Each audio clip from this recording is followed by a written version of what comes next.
हमारे चैनल को सब्सक्राइब करें और बेल आइकन दबाएं।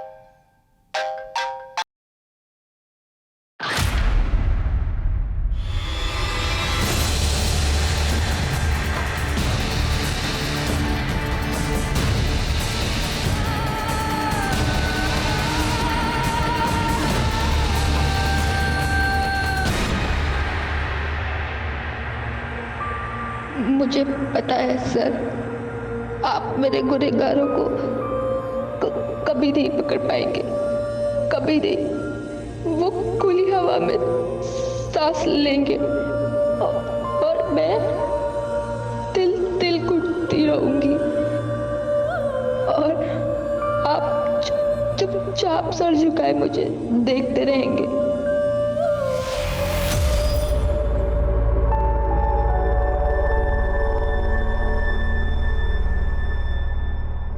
नमस्कार, आदाब। क्राइम पेट्रोल सतर्क के आज के एपिसोड में मैं अनूप सोनी आप सबका स्वागत करता हूं। हमारा देश अब लॉकडाउन से अनलॉक की दिशा में बढ़ रहा है। लॉकडाउन के दौरान जब हम अपने घरों में महफूज बैठे थे, उसी दौरान हमारे ये फ्रंट लाइन वॉरियर्स अपनी जान की परवाह किए बगैर पूरी निष्ठा के साथ अपनी ड्यूटी निभा रहे थे। क्राइम पेट्रोल और सोनी एंटरटेनमेंट की टीम इन सभी वॉरियर्स का तहे दिल से शुक्रिया अदा करती है। कोविड-19 के खिलाफ इस जंग में इनका योगदान अमूल्य है। लॉकडाउन के दौरान हमारी जिंदगी मानो रुक सी गई थी। जहां पूरी दुनिया कोरोना के मरीजों के आंकड़ों से परेशान थी, वहीं दूसरी तरफ एक जिंदगी ऐसी भी थी जिसे बिल्कुल एहसास भी नहीं था कि उसके आसपास क्या घट रहा है, और वो थी शांभवी। शांभवी की जिंदगी मानो पहले से ही किसी कैद में बसर हो रही थी, लेकिन शांभवी की जिंदगी हमेशा से ऐसी नहीं थी। कांग्रेस बॉबी, इस बार भी तेरे सेमेस्टर में 90% आए हैं। देखना अगली बार ना तेरा नाम भी इस बोर्ड पर होगा, फिर तो पार्टी देगी ना। पार्टी? पहले ये बोर्ड देख मानसी, पिछले 10 साल में सबसे हाईएस्ट मार्क किसके हैं? शांभवी चौरसिया 99.34%, 2018-19। वाह यार, तुम दोनों बहनों तो स्कॉलर हो, और तेरी बड़ी बहन ना तुझसे भी आगे है। यही तो प्रॉब्लम है, पूरी लाइफ दीदी के अचीवमेंट्स में ना मेरे एफर्ट्स तो कहीं दिखाई नहीं देते। चल आओ। क्या बोल रही है तू? कुछ नहीं, वो तो मैं ऐसे ही। तुम्हें पता है क्यों नहीं, दीदी पीछे खड़ी है। वो तो माँ पापा का टेंशन था ना, इसलिए। पर तू क्यों इतनी टेंशन लेती है? These are just numbers। 5 साल बाद किसी को याद भी नहीं होगा कि तेरे कितने मार्क्स हैं। समझी? चले। ओ हीरोइन, क्या स्टडी करने आती है या बाल बढ़ाने आती है? विकास, तेरी गुंडागर्दी मुझ पे नहीं चलेगी, समझा? चल निकल।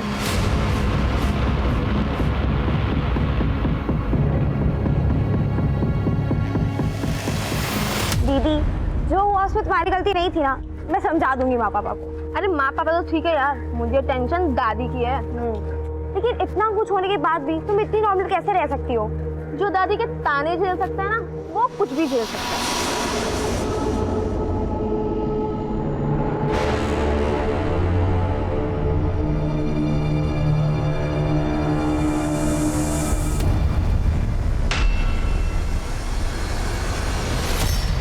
शांभवी,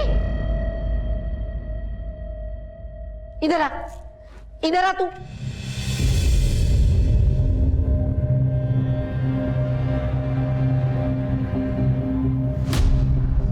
बाल काट के आ गई तू? हाँ, वो भी घर में किसी से पूछे भी ना। राजीव, आरती, इधर आओ। क्या हुआ अम्मा? हाँ माँ। कितनी बार कहा है तुमसे, लड़की जात है, उसको थोड़ा मर्यादा में रखो। देखा, आज जाके बाल कटवा के आ गई। चल जा अपने कमरे में।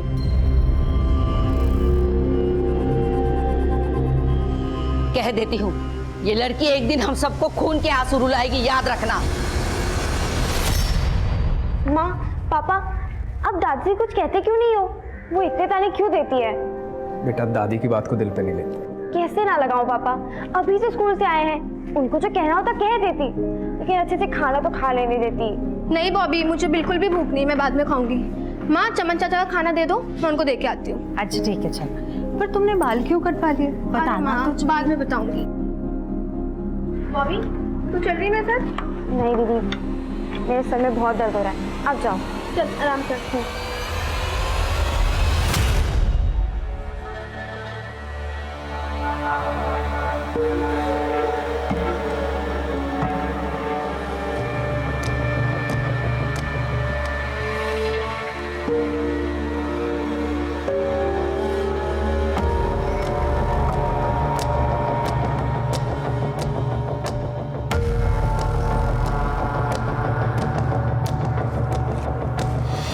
कैसे हो चमन चाचा? ये लीजिए आपका खाना। टिया रानी, कितने मेहनत से खाना लाती हो, एक भी दिन ऐसा नहीं गया जिस दिन खाना ना लाई हो। भगवान खुश रखे तुम्हें। अच्छा चमन चाचा, मैं चलती हूँ, आप ख्याल रखो, ठीक है?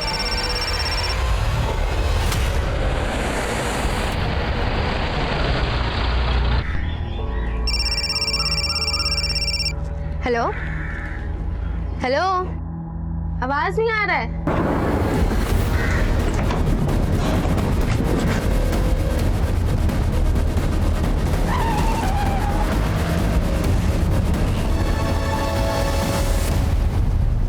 बॉबी, जा दीदी को बुला के ला। दीदी, दीदी आई नहीं अभी तक। मैं बाहर देख के आती हूँ।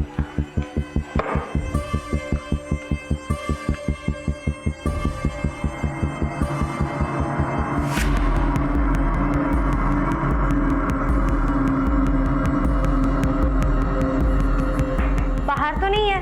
कहाँ गई होगी? मैं फोन करके पूछती हूँ। आप जिस नंबर को डायल कर रहे हैं वो इस समय स्विच ऑफ है। फोन तो बंद आ रहा है। यहीं कहीं होगी, मैं जाके देखता हूँ। मैं भी आती हूँ। हाँ चल बेटा।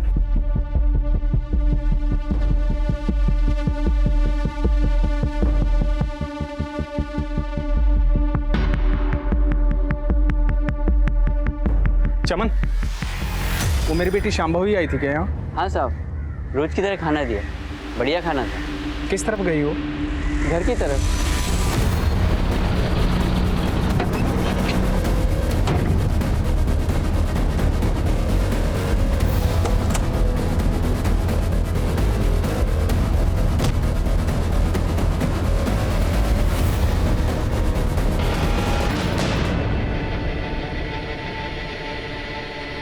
मिली शांभवी? बहुत जगह ढूंढा, कहीं नहीं मिली। हमें पुलिस में रिपोर्ट करवानी होगी। पागल हो गया है तू राजन? इतनी छोटी सी बात के लिए पुलिस में जाएगा? कोई जरूरत नहीं है, यही कहीं गई होगी, अपने दोस्त के पास आ जाएगी। लेकिन माँ, कितनी बार कहा है तुमसे, लड़की जात है, काबू में रखो, पर मेरी बात सुनता कौन है? गई होगी कहीं पे मुंह फुलाकर।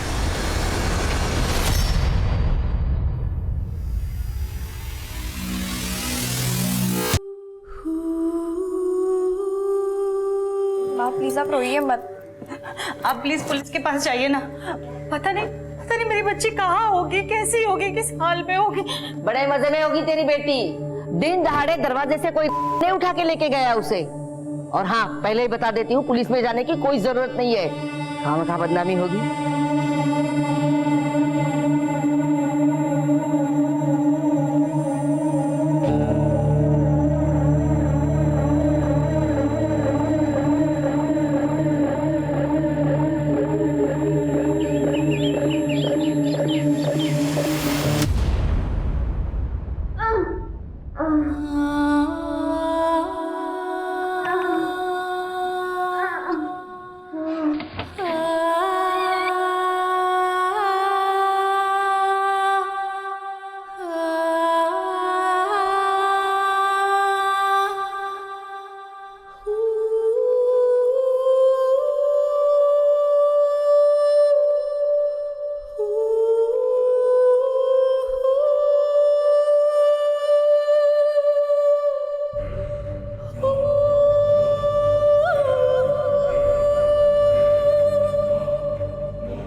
जी बोलिए।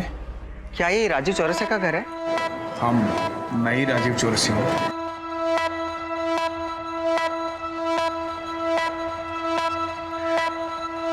वो थोड़ी देर पहले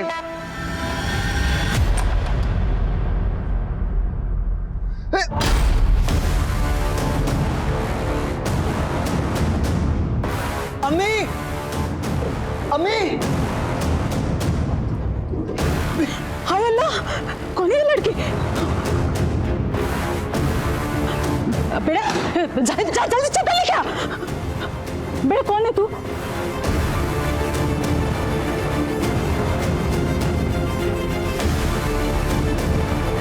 तुम्हारा नाम क्या बेटा? बोल। अम्मी। हाँ हाँ, पकड़ पकड़ उसे।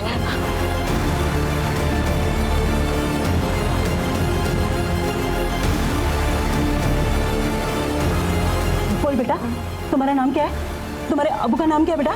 हाँ बोल बेटा। हाँ?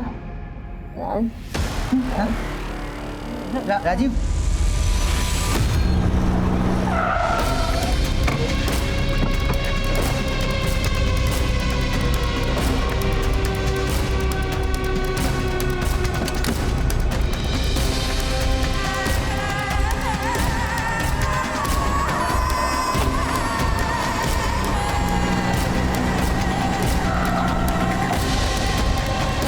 आरती, आरती, आरती,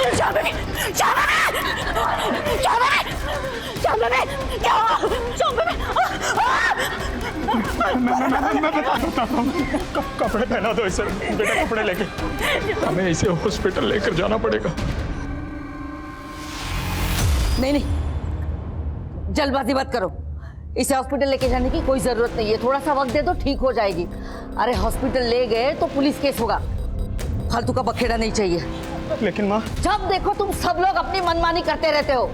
अरे इस लड़की की ये जो हालत है ना, वो तुम्हारी मनमानी का नतीजा है। अगर इस हालत में ये लड़की घर से बाहर गई तो तुम मेरा मरा हुआ मुंह देखोगे। अम्मा,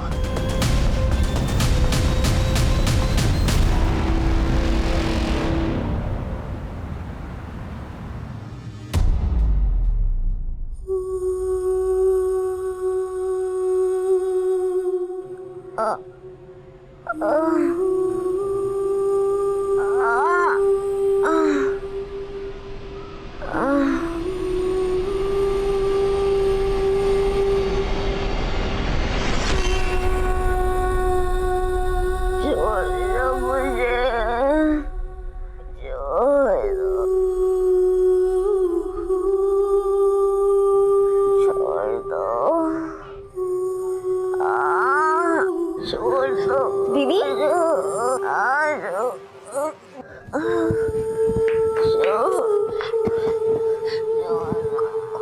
कुछ नहीं हुआ, डरो मत, यहाँ कोई नहीं है, सिर्फ मैं हूँ। हाँ आप डरो मत।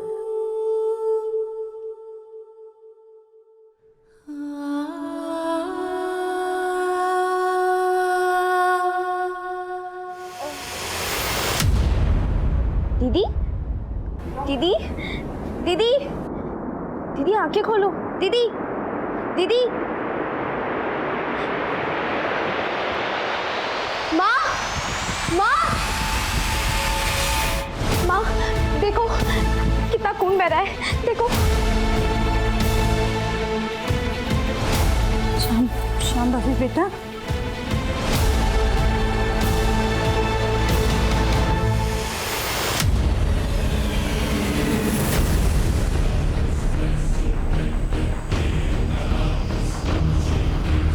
पुलिस कंप्लेन नहीं करनी है तो मत करिए, लेकिन उसको हॉस्पिटल लेकर के चलिए, बहुत खून बह रहा है उसका। काम करते हैं, वो शांभवी को डॉक्टर श्याम के पास ले चलते हैं। दोस्त है मेरा, बात बाहर भी नहीं जाएगी।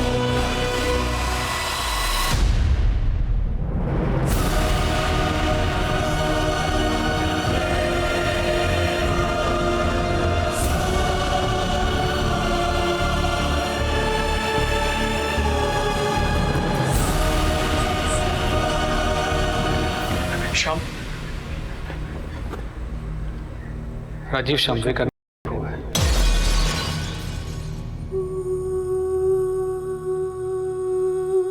शायद 2 से ज्यादा लोग थे। बहुत तड़पाया गया उसे।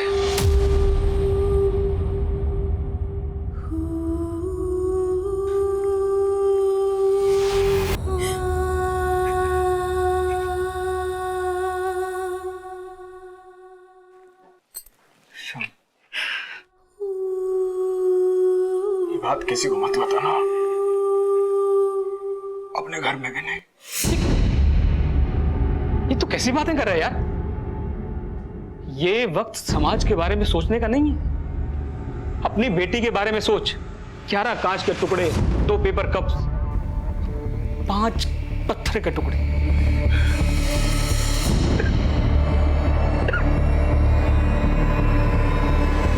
राजीव, तू और मैं अंदाजा भी नहीं लगा सकते कि किस दर्द से गुजरी होगी वो बेचारी।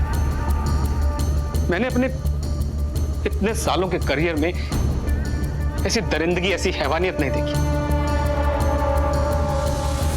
राजीव, मैं एक डॉक्टर होने के साथ साथ तेरा दोस्त भी हूं।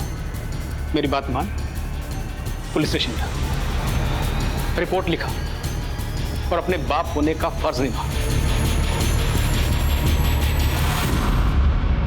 आप टेंशन मत लीजिए, एफआईआर तो हो जाएगा। बस अपनी बेटी को थाने ले आइए रिपोर्ट लिखाने के लिए। साहब, मेरी बेटी की हालत बहुत नाजुक है, वो यहाँ तक नहीं आ सकती। चलेगा। वैसे आपकी बेटी आपको मिली कहाँ से थी? हुमायूं नगर से एक औरत आबिदा और उसके बेटे ने मदद की। ठीक है, वो तो हम पता लगा ही लेंगे, लेकिन कुछ और डिटेल्स चाहिए होगी हमें। सब कुछ तो बता दिया आपको। हाँ, अभी तक जो आपने बताया अपने मन से बताया, लेकिन अभी जो हम सवाल पूछेंगे उसका जवाब दीजिए। अब आपने बताया कि आपकी बेटी परसों गायब हुई थी। जी। कमाल करते हैं राजीव साहब, पहले आना था ना रिपोर्ट लिखाने के लिए, इतना टाइम क्यों लगाया? साहब, बेटी का मामला है। ये पहली गलती है आपकी। अगर आप पहले आ जाते तो केस अब तक सॉल्व हो चुका होता। खैर छोड़िए, अब आगे से ध्यान रखिएगा, बात को बाहर मत जाने दीजिएगा। बाहर मतलब समझे ना, मीडिया उडिया में।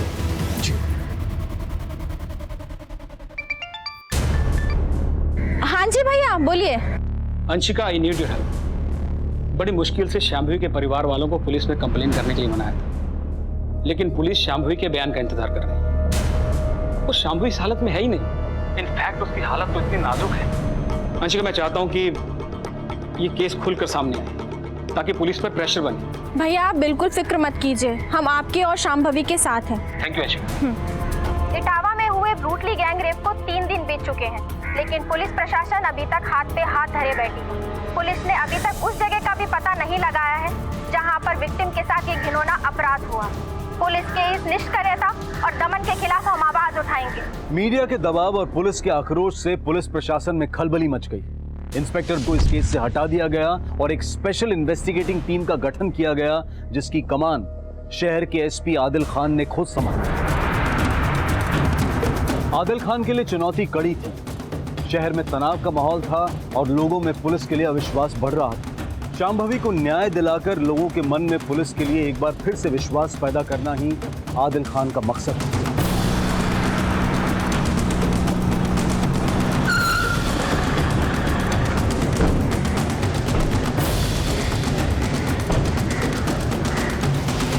अब क्या बचा है यहाँ? और ज्यादती करना बाकी रह गया था क्या? राजीव जी, मैं यहाँ पर आपके जख्म को रेतने नहीं आया। यकीनन हमारे डिपार्टमेंट से कोई चूक हुई है, उसी को सुधारने आया हूँ। आपकी बेटी शांभवी को इंसाफ दिलाने आया। खुद एक बेटी का बाप हूँ, इसलिए आपकी तकलीफ को समझ सकता हूँ।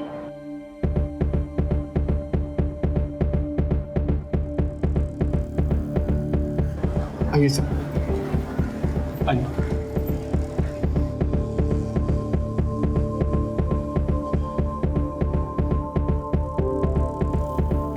शांभवी बेटा, एसपी साहब आए हैं, तुमसे बात करना चाहते हैं।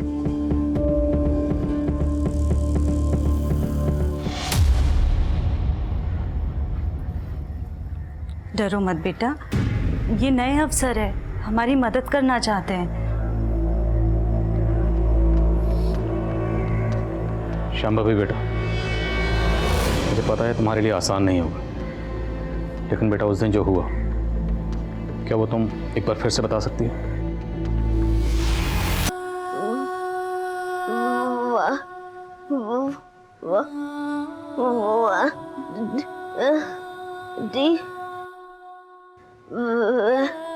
व्हाइट वैन में। शांभवी बेटा, रहने दीजिए, इट्स ओके, मैं बाद में आऊँ।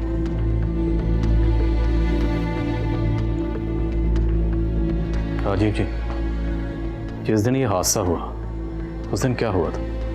आई मीन एग्जैक्टली क्या हुआ था? सर, पिछले कई सालों से शांभवी दीदी हमारे कॉलोनी में आगे बैठने वाले भिखारी चमन चाचा को खाना देती थी। हर रोज की तरह उस दिन भी वो खाना देने गई थी। हम सब दीदी का इंतजार कर रहे थे, लेकिन वो लौटी ही नहीं।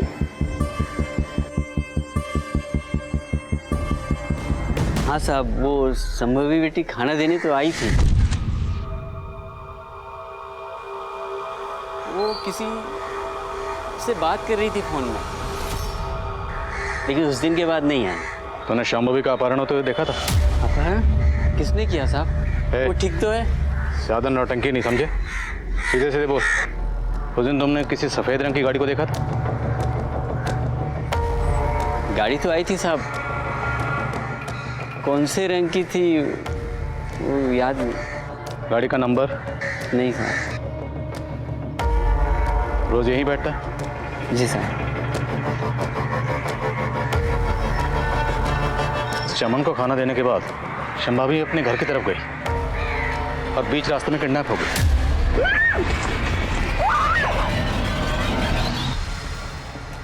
जहां पे चमन बैठता है शांभवी का घर ज्यादा दूर नहीं, तो मुमकिन है इसने सब कुछ देखा हो, लेकिन शायद छुपा रहा है। सर, कहीं ये भिखारी उनमें शामिल तो नहीं? नजर रखो इस पे। और इसके मुताबिक शांभवी जब अपने घर की तरफ जा रही थी तब वो किसी से फोन पर बात कर रही थी। शांभवी के कॉल रिकॉर्ड्स निकलवा? जी सर, शांभवी उस वक्त उसकी क्लासमेट क्षमा से बात कर रही थी। क्षमा? सर, कॉल तो कनेक्ट हुआ था, लेकिन हमारी बात नहीं हो पाई थी। लेकिन मुझे याद है जिस दिन ये सब कुछ हुआ था, स्कूल में बहुत बवाल हुआ था। क्या स्टडी करने आती है, बाल बढ़ाने आती है? विकास, तेरी गुंडागर्दी मुझ पे नहीं चलेगी, समझा? चल निकल, चलो दिल जाने दो, चलो चलो चलो।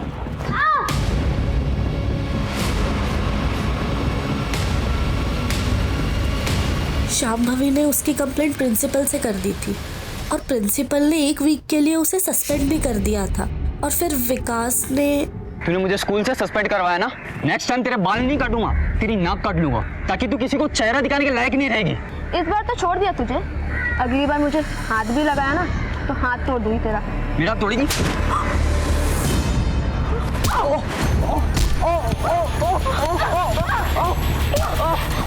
सामने भी उतना अच्छा नहीं किया, इस चोट का बदला लेना हुआ तुझे। तेरा नक्शा नहीं बिगाड़ा ना तो मेरा नाम विकास हरे नहीं। शांभवी बेटा, बेफिक्र रहो, मैं तुमसे ऐसा कोई सवाल नहीं करूंगा जो तुम्हें तकलीफ दे, लेकिन फिर भी तुम्हें जहां भी लगे हम इस पूछताछ को वहीं बंद कर सकते हैं। ओके बेटा, तुमने विकास खरे के बारे में पीएस शबीर अहमद को बताया था? सर, विकास ने धमकी दी थी, लेकिन तब लगा नहीं था कि वो ऐसा भी कुछ कर सकता है। लेकिन कुछ दिन पहले जब उसका मैसेज आया... मैसेज?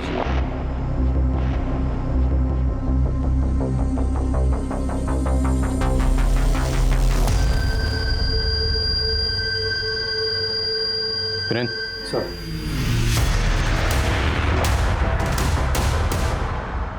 शांभवी बेटा, क्या अब तो मुझे बताओगे कि उस दिन तुम्हारे साथ क्या हुआ था?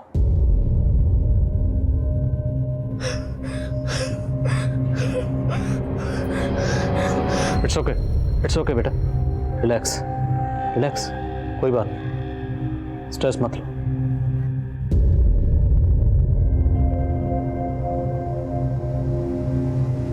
अच्छे लोग थे,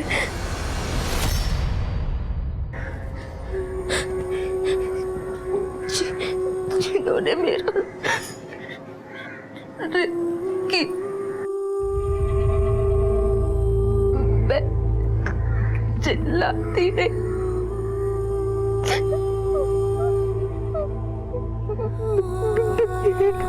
भागती नहीं,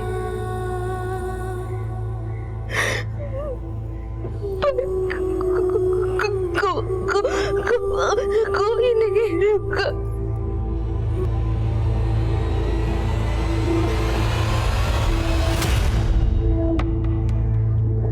तुम मदद के लिए चिल्लाती रहे, किसी ने तुम्हारी आवाज नहीं सुनी? आए थे कुछ लोग, आवाज सुन के मेरी मदद करने। कौन थे वो लोग? अच्छे लोग, बहुत अच्छे लोग थे, मदद करने आए थे, मदद करने अच्छे लोग।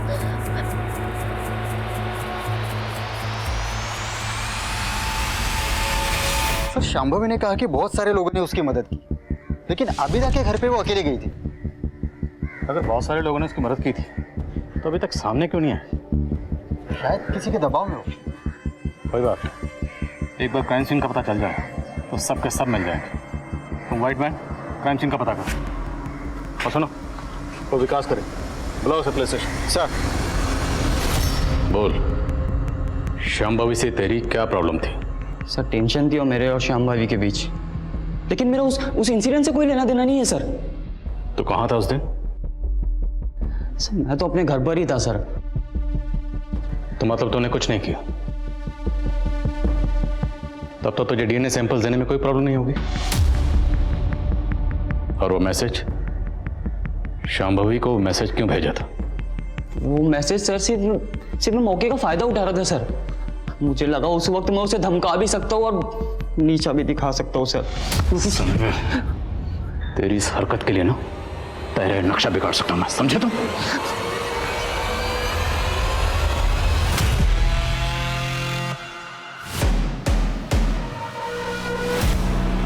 सर ये हुमायूं नगर का सीसीटीवी फुटेज है। इसमें एग्जैक्टली उसी मॉडल की वाइट वैन दिख रही है जिसका जिक्र शांभवी ने किया था।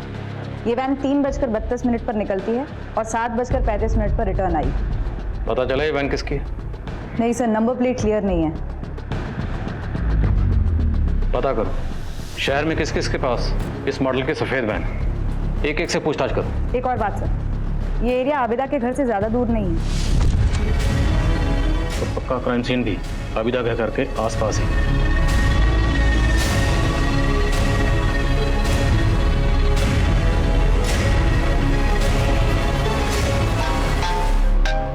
Yes Nikita, good.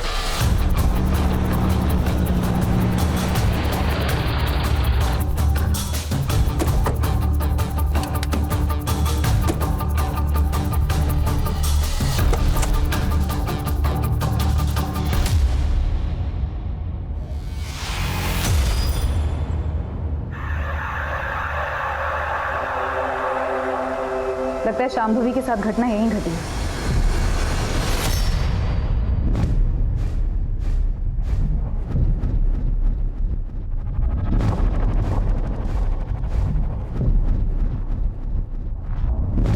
MM Catters,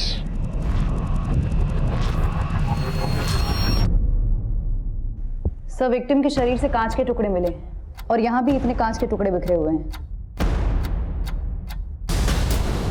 sir bottle के बड़े कांच के टुकड़े यहाँ पर हैं।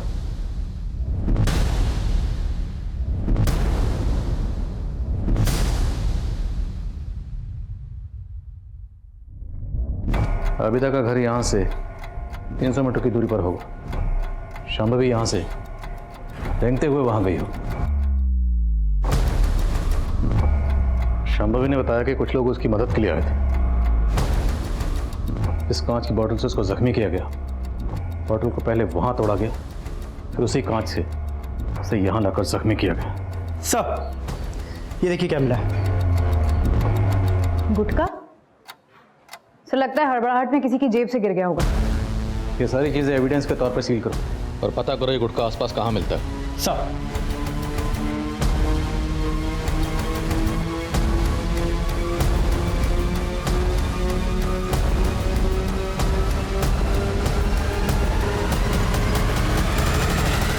बलात्कार सिर्फ पीड़िता के शरीर को ही नहीं बल्कि मानसिक अवस्था को भी हानि पहुंचाता है। शरीर के घाव तो शायद वक्त के साथ भर जाएं, लेकिन मन पर लगे घाव बहुत तकलीफदेह होते हैं। शांभवी भी इसी मानसिक यातना से जूझ रही थी। वो दर्दनाक हादसा एक सदमे की तरह से उसके दिमाग पर बार बार दस्तक दे रहा था। दूसरी तरफ एसपी आदिल खान और उनकी टीम इस केस की साजिश को समझने की कोशिश में लग गए थे। सर, क्राइम सीन के आसपास के लोगों से बात हुई लेकिन कुछ खास हाथ नहीं लगा। उस दिन वहाँ पर एक शादी थी जहाँ दिन भर डीजे बज रहा था और लोग उसी के फंक्शन में व्यस्त थे। जितने भी लोगों से बात हुई उन्होंने कहा कि डीजे की ऊंची आवाज़ के आगे किसी लड़की के चीखने चिल्लाने की आवाज़ सुनाई नहीं दी। मैम कैटरिंग वालों से बात हुई जिनका विजिटिंग कार्ड मिला था? हाँ सर, उस शादी में केटरिंग उसी की थी। इनफैक्ट वो उस दिन वहाँ मौजूद भी था। वो कह रहा था कि उसने तकरीबन 50 लोगों को अपना विजिटिंग कार्ड दिया होगा। Auto auto auto auto auto uncle, airport चलोगे? पहले घर पे चलना, मुझे सामान उठाना, फिर एयरपोर्ट चलते हैं। चलो। मुलजिम शांभवी को उठाकर रैंडमली हुमायूं नगर नहीं लेकर गए। वो जानते थे कि शादी वाला एरिया है, इसलिए वो जानबूझकर उसे वहां लेकर गए ताकि शादी के शोरगुल में लड़की की चीखने की चिल्लाने की आवाज़ कोई नहीं सुने।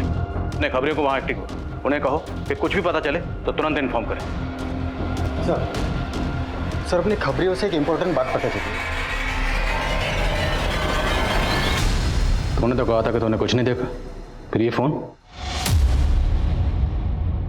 सच बोल रहा है साहब, मैंने कुछ नहीं देखा था। मुझे तो ये भी नहीं पता ये बिटिया रानी का फोन है। मुझे पड़ा मिला, उठा लिया साहब। माँ की कसम सच बोल रहा है साहब। एक सच और बोल, तेरे पास इतने पैसे कहाँ से आए?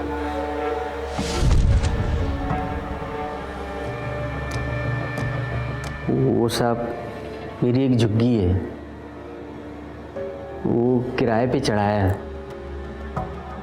ये सब पैसा किराए का है साहब। तो ये भीख मांगना तेरी हॉबी है क्या? बस समझ लीजिए साहब, भीख मांगकर खाने की आदत पड़ गई। पुलिस को बेवकूफ समझा तूने? सीधे सीधे बोल, शांभवी के अपहरण से तेरा क्या लेना देना है? मेरा कोई लेना देना नहीं है साहब। पिछले कई सालों से वो हर दिन खाना खिलाती है मुझे। आप चाहो तो साहब ये सारे पैसे आप ले लीजिए, मैं खुशी खुशी दे दूंगा साहब। बस आपसे एक विनती है, उसके गुनाहगारों को सजा दिलवा दीजिए साहब, यही विनती है।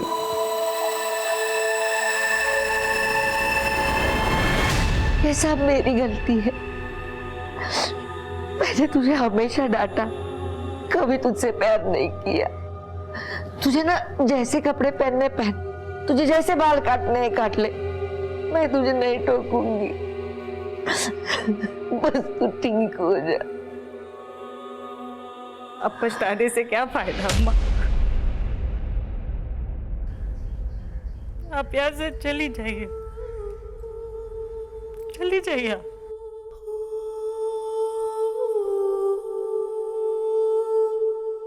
सर, डंप डेटा से कुछ भी ठोस हाथ नहीं लगा है। उस एरिया में कई टावर्स होने की वजह से हमें ऐसे बहुत सारे नंबर्स मिले जो उस दिन वहां मौजूद थे, लेकिन विकास खरे का फोन उस एरिया में एक्टिव नहीं था।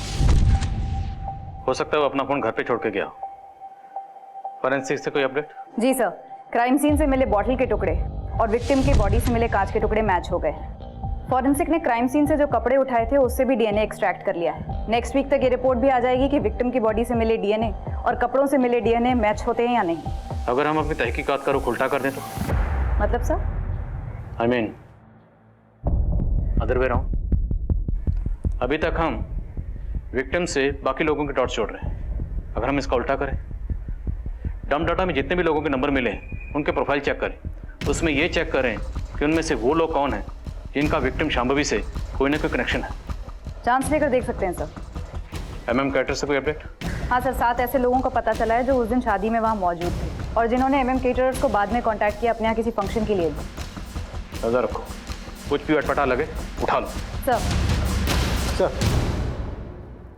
सर गुटके से कुछ ज़्यादा पता नहीं चला, लेकिन अपने खबरियों ने बताया कि जिस कार का यूज रेप केस में हुआ था वैसे ही कार का पता चला है।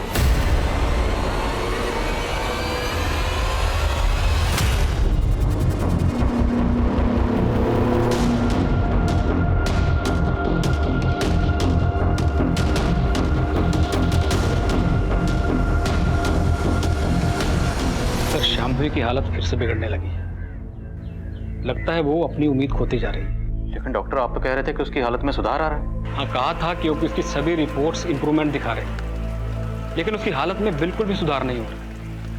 यहाँ तक कि वो अपने पैरों तक को हिला नहीं पा रही, मानो वो चाहती नहीं कि वो ठीक हो साइकोलॉजिकली। सर, दवाइयाँ अपना काम कर रही हैं, लेकिन इंसान ठीक होता है अपनी विल पावर से। रेप और ह्यूमिलेशन ने उसके ब्रेन के एक हिस्से को बुरी तरह डैमेज कर दिया, और वो तब तक नहीं भरेगा जब तक वो खुद नहीं चाहे।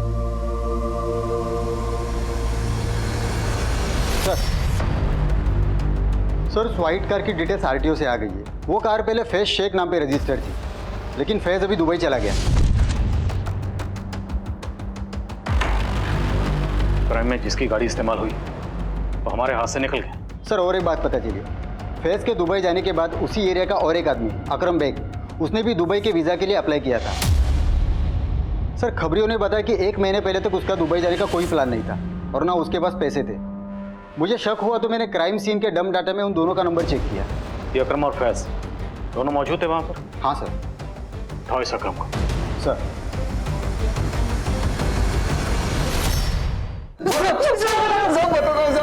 सब लड़की के साथ कुछ नहीं किया, मैं तो सिर्फ वहाँ पे मौजूद था और सब शादी का खाना खाकर लौट रहा था। ए क्या कर रहे हो? हाँ क्या? ए क्या हो रहा है?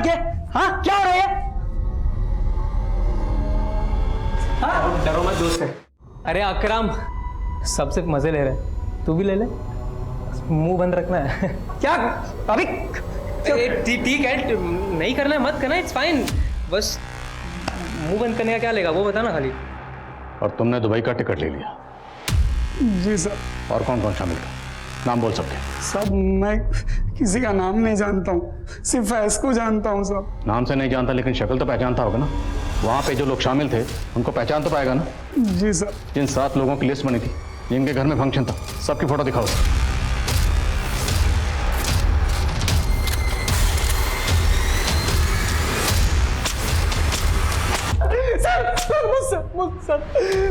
सर मुझसे बहुत बड़ी गलती हो गई सर मैं सच बोल रहा हूँ सर मैं उस लड़की को जानता भी नहीं था सर मैं अपने फोन से बात करते हुए वहां से जा रहा था, तभी मैंने एक लड़की की चीख सुनी। अंदर गया तो देखा कि कुछ लोग उसका कर रहे थे।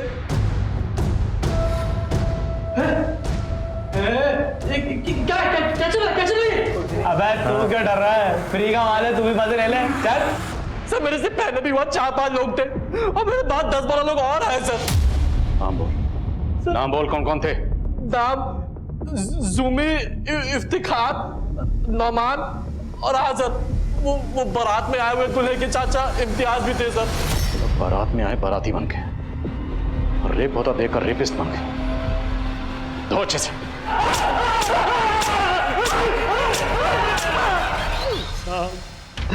मेरी बीवी को गुजरे हुए 6 साल हो गए साहब। मैं उस दिन फोन पर किसी रिश्तेदार से बात कर रहा था और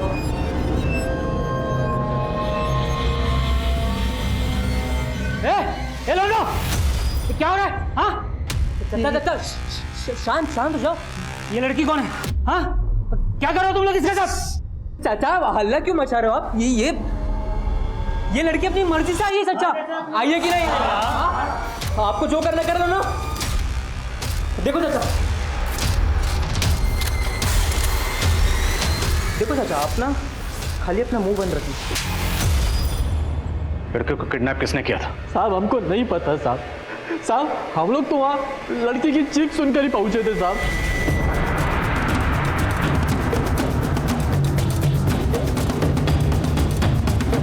सर खबरी से एक टीम मिली है।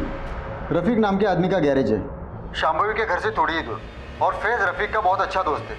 और रफ़ीक के गैरेज में 2 लड़के काम करते हैं, नईम और शिवा। फैज़ की उन दोनों से भी दोस्ती है। उठा लो।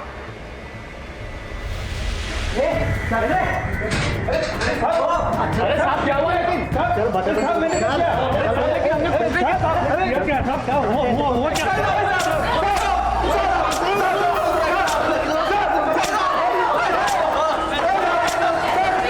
तुम लोगों की सारी पोल खुल चुकी हैं।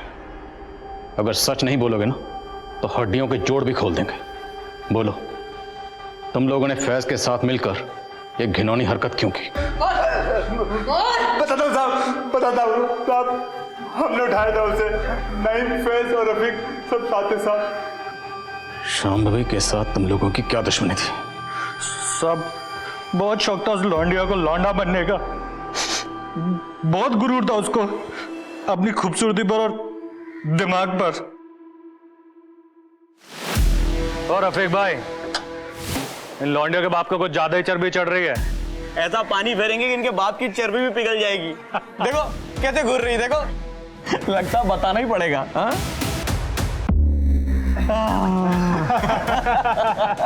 हो गई ठंडी। मेरी बात सुनो, घर चलते, जाने दो, छोड़ो। ना मर्दानगी दिखाने का इतना ही शौक है ना तुझे, तो ऐसी जगह जाके दिखा कि तेरी अम्मी और बहन भी देख सके, समझा? लेकिन उसने लौंडिया पने की सारी हदें पार करती थी। हमारे दोस्त रफीक को हमारी दुकान पे थप्पड़ मार के साथ सबके सामने सर बेइज्जती कर दी हमारी। देसी लड़की दिन दहाड़े थप्पड़ मार गई, नामर्द बोल गई, घर का काम काज छोड़ के बाहर घूमती है मर्दों की तरह, और हमें क्या पेल रही है। सबक तो सिखाना पड़ेगा रफीक भाई। सबक तो मैं सिखाऊंगा उस लौंडिया को, पर कैसे सिखाऊं ये समझ में नहीं आ रहा है। बस मेरे पास एक रास्ता है। अपने फैज के पास गाड़ी है ना, और अपने को गाड़ी मिल जाए ना तो अपना काम हो जाएगा। 5-6 महीने तक हमने कुछ नहीं किया था ताकि मामला शांत हो जाए। वो रोज उस भिखारी को खाना देने जाती थी। हम लोगों ने सारा इंतजाम कर लिया था, बस सही वक्त का इंतजार कर रहे थे। और उस दिन तो बॉबी भी उसके साथ नहीं आई थी साहब। हमें वो मौका एकदम सही लगा काम को अंजाम देने का। हमने फौरन फैज को बुला लिया।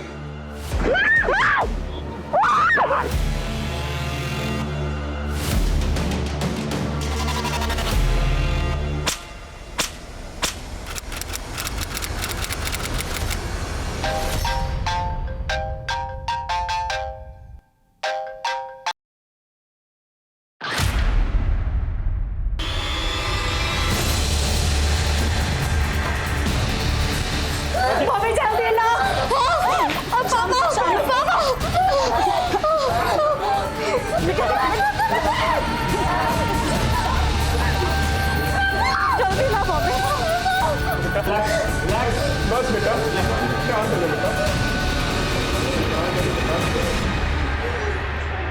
शांभवी, शांभवी बेटा, शांभवी, शांभवी। डॉक्टर, डॉक्टर देखिए ना, ये कुछ बोल नहीं रही है। देखिए, देखिए ना इसको क्या हो गया। शांभवी, शांभवी, शांभवी, शांभवी बेटा, शांभवी।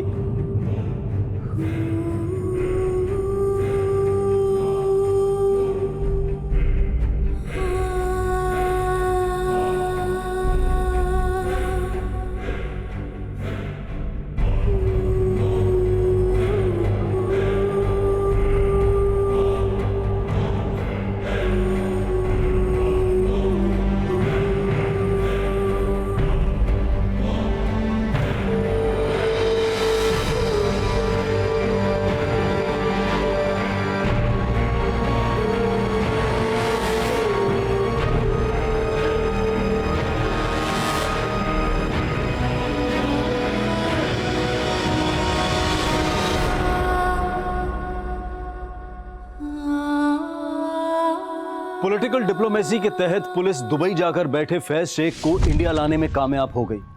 शांभवी के सभी गुनहगार इस वक्त सलाखों के पीछे हैं, लेकिन अफसोस इस बात का है कि यह दिन देखना शांभवी के नसीब में नहीं था। शांभवी एक बहुत ही होनहार और साहसी लड़की थी। एक उज्जवल भविष्य उसके सामने था, लेकिन कुछ लड़कों की भद्दी सोच और हैवानियत ने उसकी जिंदगी तबाह कर दी। लड़कियों के साथ छेड़छाड़ की घटनाओं के बारे में हम अक्सर अखबारों में पढ़ते रहते हैं, और शायद यही कारण है कि हम इस समस्या को एक आम समस्या मानने लगे हैं, जबकि सच्चाई ये है कि ये घटनाएं हमारे समाज के चरित्र को दिखाती हैं। कॉलेज जाने वाली लड़की हो या फिर काम करने वाली महिला, हर औरत को कभी ना कभी इस समस्या का सामना करना ही पड़ता है। कुछ महिलाएं तो छेड़छाड़ करने वालों को मुंह तोड़ जवाब देती हैं और डटकर उनका मुकाबला करती हैं, पर ज्यादातर महिलाएं चुप रहना ही बेहतर समझती हैं। लेकिन चुप्पी समझदारी नहीं है। ऐसा करने से इन घटनाओं को और बढ़ावा मिलता है। इस समस्या से निपटने के लिए यह बेहद जरूरी है कि हम ईव टीजिंग के खिलाफ जीरो टॉलरेंस पॉलिसी अपनाएं और साथ ही साथ छेड़छाड़ करने वालों के खिलाफ पुलिस को भी सख्त रवैया अपनाना होगा। तभी महिलाओं के लिए एक सुरक्षित माहौल बन पाएगा। इसी विचार के साथ अब मैं अनूप सोनी आपसे विदा लेता हूं। फिर मुलाकात होगी क्राइम पेट्रोल सतर्क में एक और नए केस के साथ। तब तक अपना ख्याल रखें, सतर्क रहें, सुरक्षित रहें। जय Hind. For more updates, subscribe to our channel, click the show links and enjoy watching the videos.